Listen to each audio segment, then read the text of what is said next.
আজকে ঘুম থেকে উঠে তো পুরোই মনটা খারাপ হয়ে গেল। এতগুলো দুধ দেখেন জমে গেছে।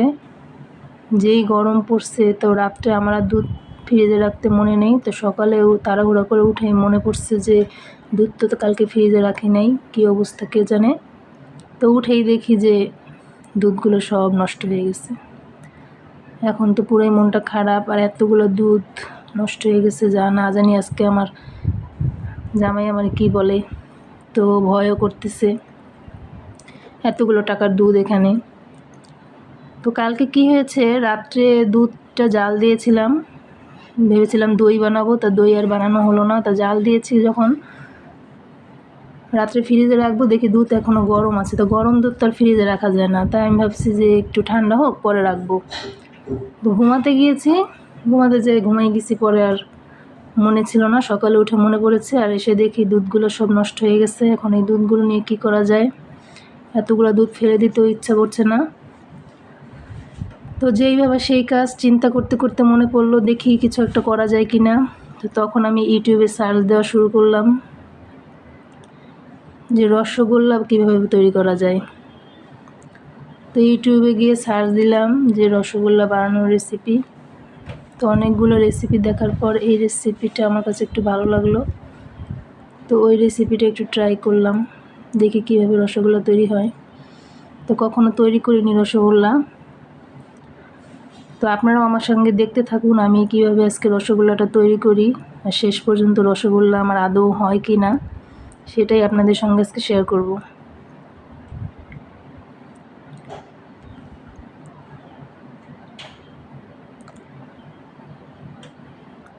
তো ভিডিওটা দেখে নিলাম, আর এখন চলুন তাহলে শুরু করে দেই আমার আজকের মিশনটা দেখি সাকসেসফুল হয় কি না। তো আপনারাও দেখতে থাকুন আমার মিশনটা আজকে সাকসেসফুল হয় কি না, আমি রসগোল্লা তৈরি করতে পারি কি না, রসগোল্লা খেয়ে হাজব্যান্ডের রিভিউটাও আপনাদের সঙ্গে শেয়ার করব। চলুন তাহলে শুরু করা যাক। আজকে আমার রসগোল্লা তৈরির রেসিপি আপনাদের সঙ্গে শেয়ার করব। আসসালামু আলাইকুম, কেমন আছেন আপনারা সবাই? আশা করি ভালো আছেন, আমরাও আল্লাহর রহমতে ভালো আছি। তো আবার একটি ভিডিও নিয়ে চলে আসলাম আপনাদের সামনে। আর দেখুন আজকে আমার কি অবস্থা হয়েছে। ভিডিও শুরুতেই তো বললাম আমার এতগুলো দুধ নষ্ট হয়ে গেছে। তো কি আর করার, নষ্ট যখন হয়েছে এখন এটাকে কিভাবে আমি রিসাইকেল করতে পারি বা খাওয়ার উপযোগী করতে পারি সেটাই আপনাদের সঙ্গে শেয়ার করব। এতগুলো দুধ তো ফেলে দিতে ইচ্ছা করে না, যেহেতু অনেকগুলোর কষ্টের টাকা দিয়ে কেনা, সবাই কষ্ট করে টাকা ইনকাম করে, তো সেই টাকাগুলো যদি এইভাবে নষ্ট হয়ে যায় তখন তো আর ভালো লাগে না। আর আজকে আমার জামাইয়ের মন আমি জয় করতে পারি কি না সেটাও আপনাদের সঙ্গে শেয়ার করব। তো সেই রসগোল্লাটা খেয়ে কী রিভিউ দেয় সেটাও আপনাদের সঙ্গে শেয়ার করব। তো শেষ পর্যন্ত আমার রসগোল্লা হয় কি না সেটা দেখার জন্য ভিডিও শেষ পর্যন্ত আপনাদেরকে অপেক্ষা করতে হবে। তো প্রথমে আমি এই যে দুধগুলো জাল দিয়ে ছানাটা তৈরি করে নিলাম, আর ছানাটা এখন আমি একটা স্ট্রেনারে ছেঁকে নেব। এমনিতে রসগোল্লা তৈরি করতে গেলে ছানাটা তৈরি করা লাগে, তা আজকে যেহেতু আমার দুধটা একটু কেটে গেছে, দুধ কিন্তু নষ্ট হয়নি, শুধু একটু কেটে গেছে জাস্ট এইটুকুই। তো এটার এক্সট্রা করে ছানা তৈরি করা লাগেনি, আমি জাল দেওয়ার সঙ্গে সঙ্গে ছানা তৈরি হয়ে গেছে। তো এটা এখন ভালো করে আমি ছেঁকে নেব। এখন একটু নাড়িয়ে দিই, তাহলে হচ্ছে পানিগুলো নিচে পড়ে যাবে। তো ভালো করে ছেঁকে নেওয়া হয়ে গেছে আমার ছানাগুলো, এই যে দেখুন। এখন এটা আমি এভাবে রেখে দেব পানিগুলো খুব সুন্দর করে ঝরিয়ে নেওয়ার জন্য। এটা আপনারা কাপড়ে পেঁচিয়েও রাখতে পারেন, সুতি কোনো কাপড়ে, আবার এইভাবে রেখে দিতে পারেন। তো এইভাবে আমি প্রায় 2-3 ঘন্টা রেখে দেব,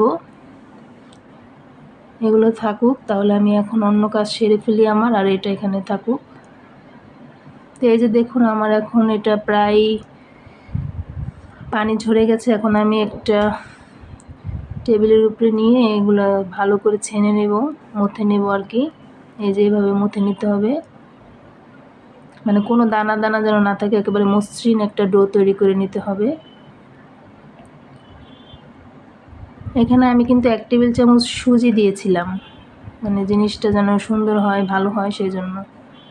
তো এটা আমার একটা নিজস্ব বুদ্ধি থেকে আমি দিয়েছি, দেখি কি হয়। তো এখন এই যে সুন্দর মসৃণ একটা ডো তৈরি করে এখন আমি গোল গোল করে রসগোল্লার শেপ দিয়ে নেব। আজকে জামাই আমার রসগোল্লা খেয়ে তো পুরাই ফিদা হয়ে যাবে মনে হচ্ছে। তার এতগুলো টাকা আমি বাঁচিয়ে দিব আজকে। সে খুশি হয়ে আমাকে কি উপহার দেয় দেখি, কি রিভিউ দেয় সেটাও দেখি আর আপনাদের সঙ্গে শেয়ার করব। তো এভাবে আমি সব ডোগুলো তৈরি করে নেব দেখুন, খুব সহজে।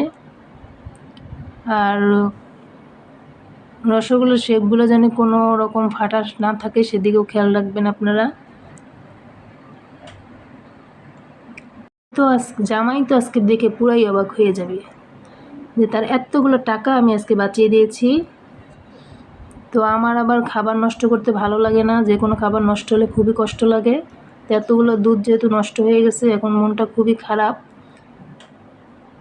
তো আজকে এই জিনিসটা ট্রাই করলাম, যদি ভালো হয় তাহলে তো ভালোই, আর শেষ পর্যন্ত যদি খাওয়া না যায় তখন তো আরও কষ্ট লাগবে যে আমার পরিশ্রমটাই বৃথা হয়ে গেল, সেটা মনে হবে। তো এখানে রসগোল্লাগুলো তৈরি করে আমি চলে গেলাম রান্নাঘরে। একটা বড় একটা প্যান বসিয়ে দিলাম। এখানে একটু বড় আকারের প্যানে নিতে হবে যাতে রসগোল্লাগুলো চাপাচাপিতে না থাকে, মানে ঘুরতে পারে। তো এখানে 4 কাপ পানি নিয়েছি আমি, আর হচ্ছে 2 কাপ চিনি। এটা দিয়ে ভালো করে জাল করে নেব।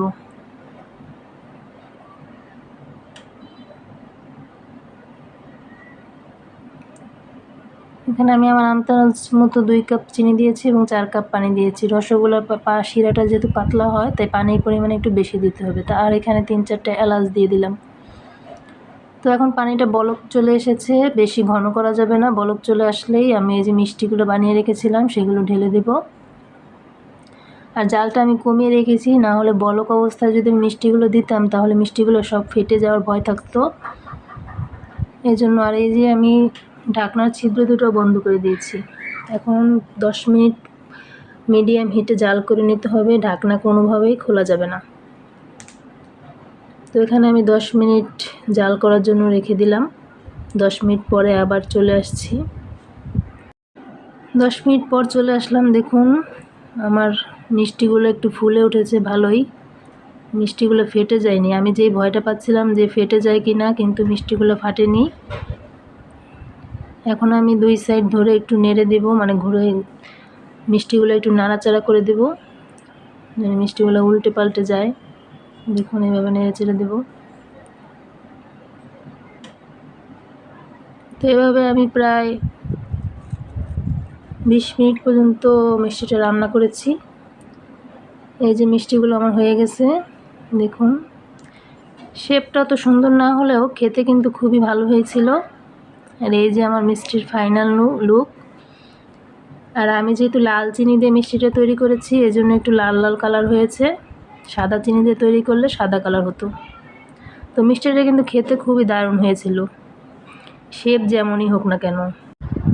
আর এই যে চলে আসলাম আপনাদের জন্য রিভিউ নেওয়ার জন্য, আমার হাজব্যান্ডের কাছে চলে আসলাম, তাকে যে রসগোল্লা দিব এখন আর সে রিভিউ দিব। সে খেয়ে তো খুবই প্রশংসা করলো, আপনারাই নিজের মুখে শুনুন। আমাকে বলছে আবার এটা ভিডিও ছেড়ে দিবা কিনা। আমি বললাম যে না, ছাড়বো না, আপনি রিভিউ দেন। তো সে খেয়ে তো আমাকে রিভিউ 10-এ 10 দিয়ে দিল। সে খুবই খুশি, আর যেহেতু ঘরোয়াভাবে এটা তৈরি করেছি আমি, সেই জন্য সে আরও খুশি। সে ঘরোয়া খাবার খেতে খুব পছন্দ করে। তো আমার মিষ্টি দেখতে তার তেমন একটা ভালো হয়নি, কিন্তু খেতে কিন্তু খুব মজা হয়েছে। তো মিষ্টি বানানোতে আমি সাকসেস হয়েছি। আর আজকের ভিডিওটা যদি আপনাদের ভালো লেগে থাকে তাহলে অবশ্যই সাবস্ক্রাইব করে বেল আইকনটি বাজিয়ে দেবেন, আর আমার সঙ্গেই থাকবেন নতুন নতুন ভিডিও পাওয়ার জন্য। আজকে তাহলে এই পর্যন্তই, আল্লাহ হাফেজ।